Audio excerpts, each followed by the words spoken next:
Good evening, dear sisters and brothers. Welcome to today's edition of Being Heartful Every Day, a joyful adventure. We are we are taken up this program to commemorate the 125th birth anniversary of Revered Babuji Maharaj, which will go on till April 30th, 2025. We are on week 43, day 296. My name is Prasanna Krishna. I'll be facilitating today's program. The quality for this week 43, is dependency. So let's think about how we can achieve this dependency. And before we start the program, a very humble request to everybody here that let's try to identify one or two people in our friends and family circle who have not yet started the Heartfulness and forward Revered Daji's master classes to them so that they can go through it and start the practice. Also, this program Being Heartful Every Day is being extremely well received by all our practitioners, whoever has joined this. So if you can think of one or two people who have started Heartfulness or come participating in the practice and forward the link to this Being Heartful Every Day, it will be good. So let's get on with the program. We are reading, we are continuing with the inspirational reading.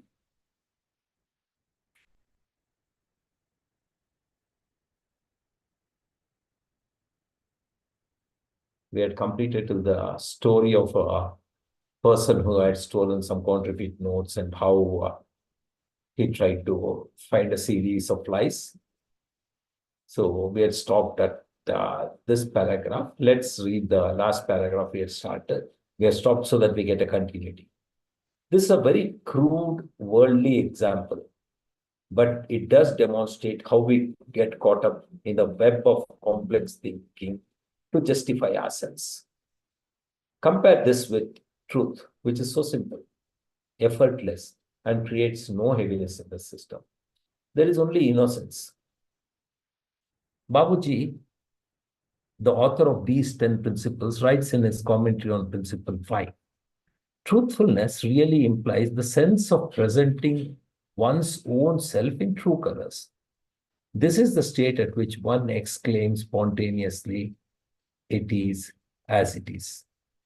An unwavering commitment to truth is demonstrated by correct thinking and right understanding, and both require clarity of mind and discernment, known as viveka in yoga. It also requires all the values of the heart, including courage, in order to act upon that thinking and understanding. I'll read the highlighted portion. An unwavering commitment to truth is demonstrated by correct thinking and right understanding. Both require clarity of mind and discernment, known as viveka in yoga. The science of reality. Today, most people accept science as being the source of true knowledge because science uses reasoning and experimentation. It is measurable. And most people think of science and spirituality as being poles apart. Yes, yet, is it really so? Babuji defines spirituality as the science of reality, the science of truth. During his lifetime, Babuji explored, researched, and described and compiled a detailed map of reality and created a method of evolving consciousness through all the various stages in a series of steps. He described this stepwise process as the evolutionary journey through the chakras of the human system in his book, Towards Infinity. His research meets all the criteria for scientific discovery. It's observable, precise, measurable, and consistently repeatable from person to person. Babuji explored the truth by starting with the cause of our existence, the causal body or soul. It is from this base that consciousness then all forms of energy and eventually matter are created. In addition to the five senses used for observation, most scientists, spiritual scientists, are also able to utilize the direct perception. In fact, the Sanskrit root of the word rishi means to perceive.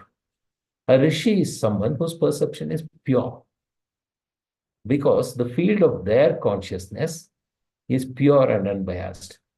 A rishi can perceive truth directly without coloring or interference of the mind. A spiritual scientist will tell you that there are many universes as there are minds to perceive. What we perceive is the projection of the mind.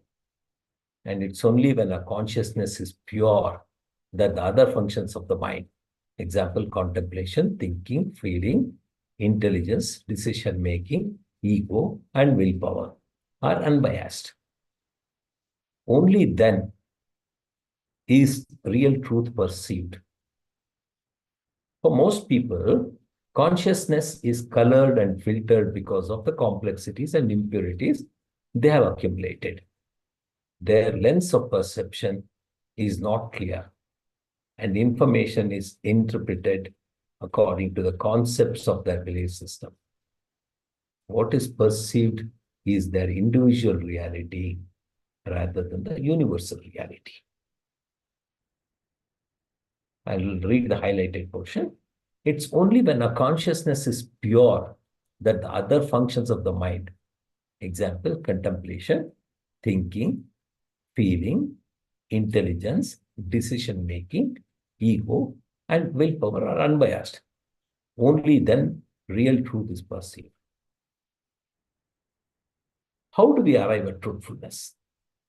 If reality is that undefinable state described as it is as it is, how do we get there? It can happen only by freeing ourselves from every concept, by removing all the complexities and impurities in our field of consciousness. And that requires a set of meditative practices, correct thinking, and right understanding, proper action, and right behavior. Only then do we arrive at the consciousness of reality. And when that consciousness too ends, we will arrive at the next state, akin to truth. Let's explore truthfulness in a very practical sense. As mentioned earlier, Satya is one of the fundamental principles of Patanjali's Ashtanga Yoga. And it is there in every tradition. For example, Jesus expressed by saying it that he was the truth. At this deeper level, Satya means willingness to explore and be committed to that which is unchanging, the absolute reality. Yeah, let's take a pause here. And before we sit for a 9 o'clock universal prayer, let's try to introspect on what we just read, say, especially that portion of this article where Daji talks about how, without being the pure, unbiased self, we can never explore and arrive at the truth. So that's a very important thing, and that's where meditation as a practice helps. So let's introspect this, and at 9 o'clock we'll start the prayer.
Well, it's 9 p.m. now.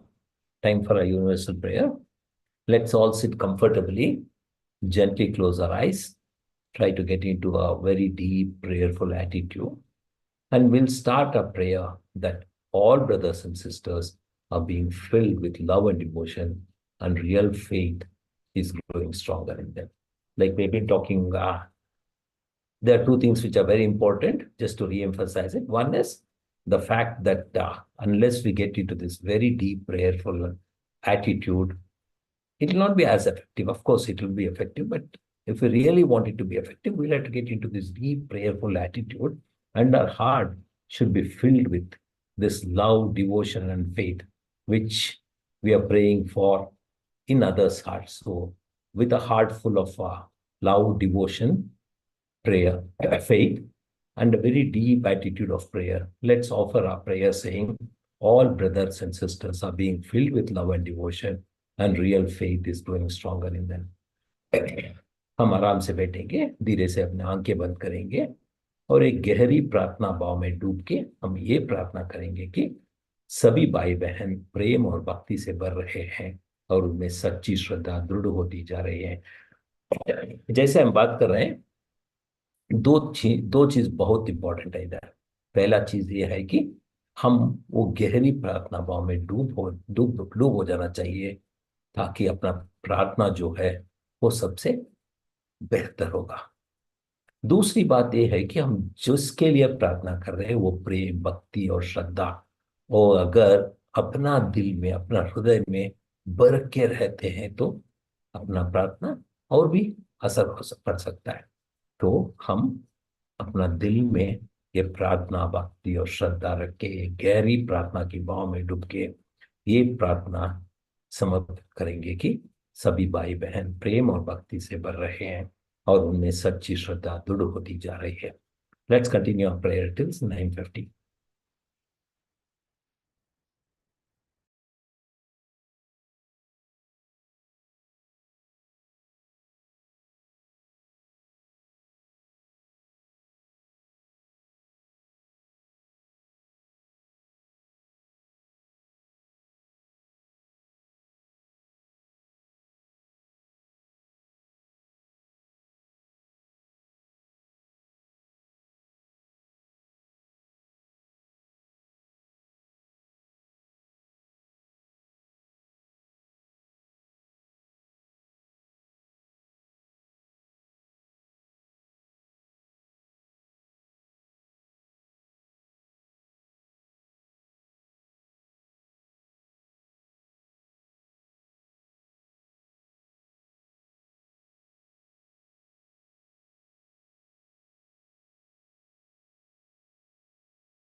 while trying to retain the prayerful attitude we have gotten into, let's gently open our eyes.